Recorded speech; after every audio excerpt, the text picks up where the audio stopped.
Hi, Story Wilson with RSW Solutions. We are going to go over today some of the steps to change out the brake discs and brake pads on the front and rear of a 2008 LR3. So what I tend to go with for brakes, I tend to purchase some of the nicer equipment. Go with Ikebono pads. I think they're some of the best pads. 0 to almost no dust produced. They don't squeal. They already come with nice shims on the backs. We're going to use the Ikebono EUR 1098 and EUR 1099 model numbers. Also, I usually go with the nice black anodized EBC brake rotors. I've had really good luck with them. They hold up really quite well. The EBC part numbers are USR 1340 and looks like GD 1339. The fronts are different from the rears. The fronts look a little beefier, they're thicker, a little bit larger brake surface area. They're also drilled and dimpled and slotted. The rears look to be just dimpled and slotted. Great stuff. So you'll also need some brake clean, a nice jack, and some jack stands are critical to perform this repair job. So we're going to get the vehicle jacked up onto the jack stands. We're going to get that tire off and dig right in. Alright, we've removed the wheel and you're looking at the brake rotor. Notice there are several jack stands underneath the vehicle, heavy duty bottle jack. The weight of the vehicle is on the jack stands, not the bottle jack. I jacked off of the jacking point that's on the control arm. The lower control arm has a dimple underneath. That's where you jack from. Get the vehicle jacked up, resting on the jack stands, fully supported on jack stands, not on the bottle jack. You gotta be really careful. This car may look a little bit smaller than the full fat Range Rover, but I believe it weighs just as much. I think it's still a 6,000 pound car. So just as serious of a situation if this thing falls. We're going to be removing the brake caliper first.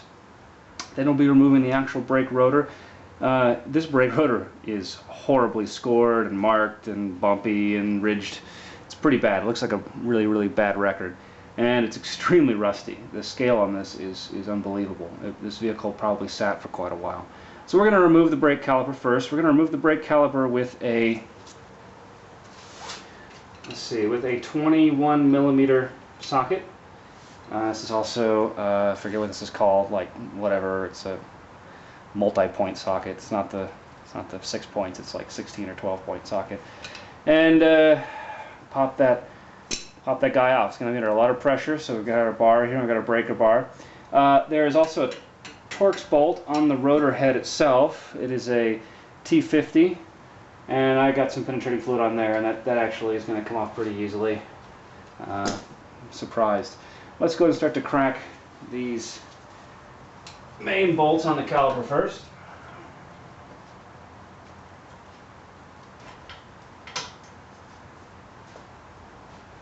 Alright, I think a lot of force.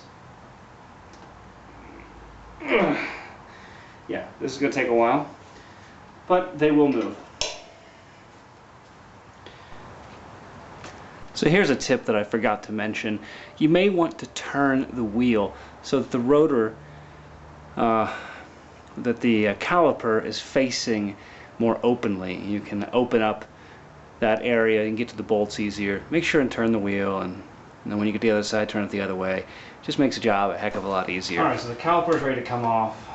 This brake hose bracket has been removed from the hub assembly. We should be able to get this brake caliper off without too much trouble. One bolt. Making sure we do not want to drop the brake caliper at all. Never ever drop it. I'm going to remove as best as we can.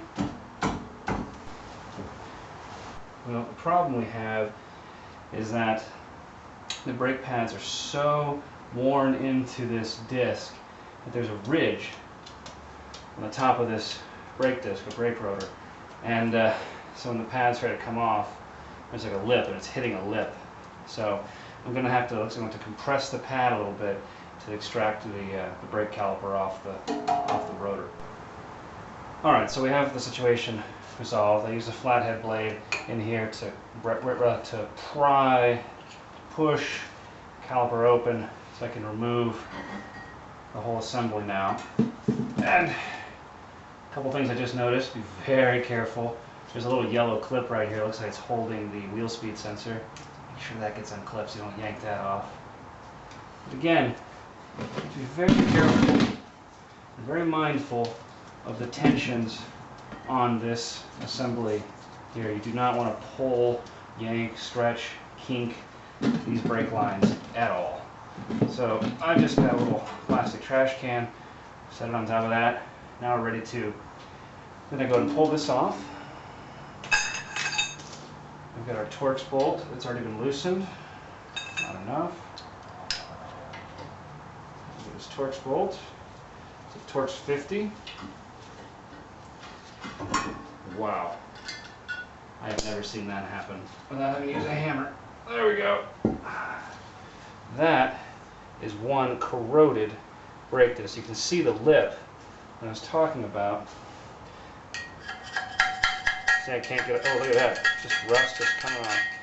This is what I meant. Like, that's what the brake disc was catching on. You can see how rusty that is. Just tons of scale. And these are so scored and ready to be replaced. So next, we're going to remove this brake sensor clip. Keep it handy. Keep it safe. We're going to start to disassemble the actual caliper right now. So I went ahead and removed the brake wear sensor. It's a very simple sensor. Hopefully yours is still intact. If you let your brakes wear out to the point where you were hearing grinding, it's because you're going to need to replace the sensor, because it's a one-time wear sensor. You just need to replace it. Mine's fine. So then we just pop out these brake pads, and you'll see there's tons of material left here, but the surface is very scored, very ridged. Huge problem here. That's really what ruined these pads, was the rotor. I think someone must have replaced these pads recently but did not replace the rotor. They should be done at the same time on a car like this heavy, I think.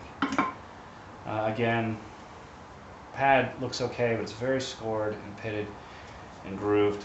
We're going to clean this up a little bit, and we're going to go ahead and start to install the new pads. New pads are here. Very different design. There's a slot down the center. That slot helps alleviate gases and dust, scrape it off the rotor surface. They're also chamfered, and you'll notice that that does really help too with getting rid of debris. It's a real nice pad. Ikebana makes it. It has a shim already built into the back.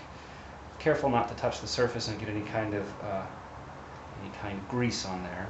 But to refit, it's very simple. We'll put some non-squeal grease on the back here, and then we'll insert it in. There are slots that the pad goes into, and it just slots into place. Little guide rails, little slots. That's it. Make sure it's seated. Next one, very simple. I'm trying my best not to get my grubby hands all over it. Really, you don't want to have to worry about that. Okay. Now, we may have to push these apart a little bit.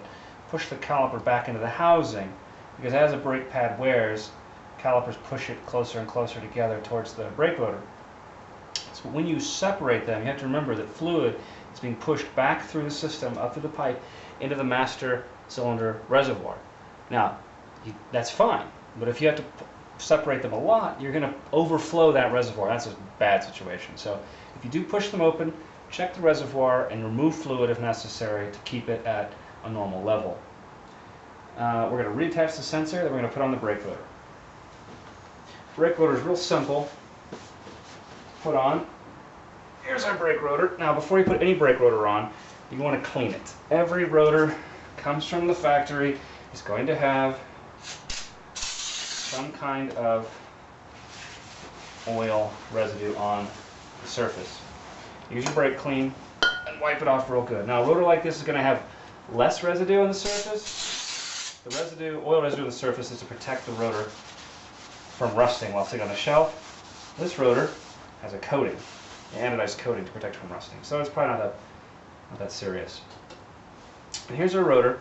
We're going to install it. I've been told this is the way to install it. It's difficult to know. I think it's this way. You know, you could install it the other way, the other side.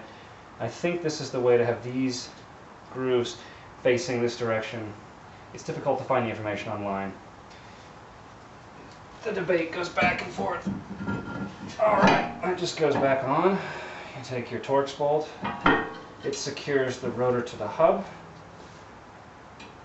And now, we're ready to do some final assembly work on this caliper and refit it. Also making sure to note that we put anti-seize grease, brake grease, on the back of the pads.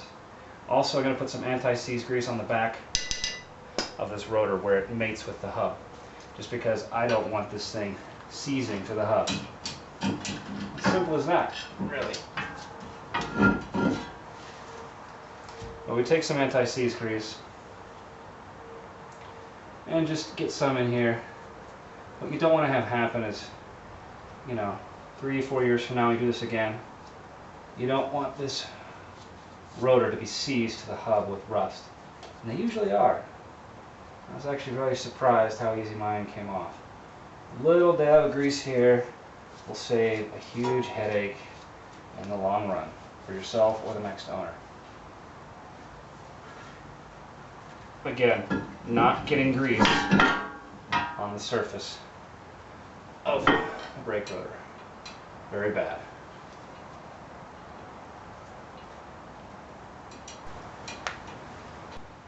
Alright, in order for us to fit the new brake pads onto this new rotor, we have to push the caliper back into the housing.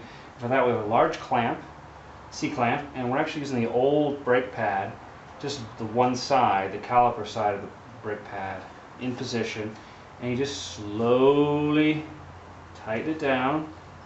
And as you twist this, you'll actually see the pad and the pistons of the caliper moving back into the housing, little by little. And then you go up and you check the brake reservoir to make sure you're not spilling over the top. And we're not there yet, but we're close. So it doesn't take much. Turn a little bit and then check it. And I'm going to have to siphon some of that out of there. Alright, so now we're going to check the piping, make sure nothing's twisted.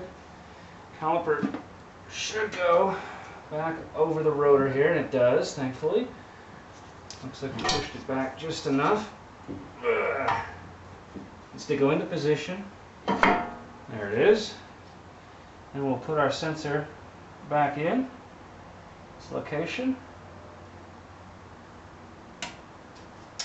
And we will redo our big bolts here, making sure to torque this to the proper specs. It's going to be a really heavy-duty specification, probably upwards of 100 and something maybe. These are important bolts. So check the Land Rover workshop manual for the specification of these bolts. Now, break-in procedure. Bed-in procedure is very important for new brake pads to rotors. I recommend, there's a lot of voodoo in it, so I can't tell you how to do it yourself, but usually the procedure involves, you know, warming the brakes up a little bit and doing several iterative heavy braking, you know, and then cool down, heavy braking, and then a cool down, heavy braking, then a cool down, all the time, never stopping, never letting the brake pads sit on the calipers, but always, you know, you're just wearing it in and allowing it to cool. Wearing it's like coming to a stoplight and resting with your foot on the brake pedal is a bad idea for any braking procedure. You know, break-in's tough because it's hard to find a piece of road where you can break it in properly without breaking the law. You obviously want to be safe during a break-in period. So look up break-in periods for brakes online.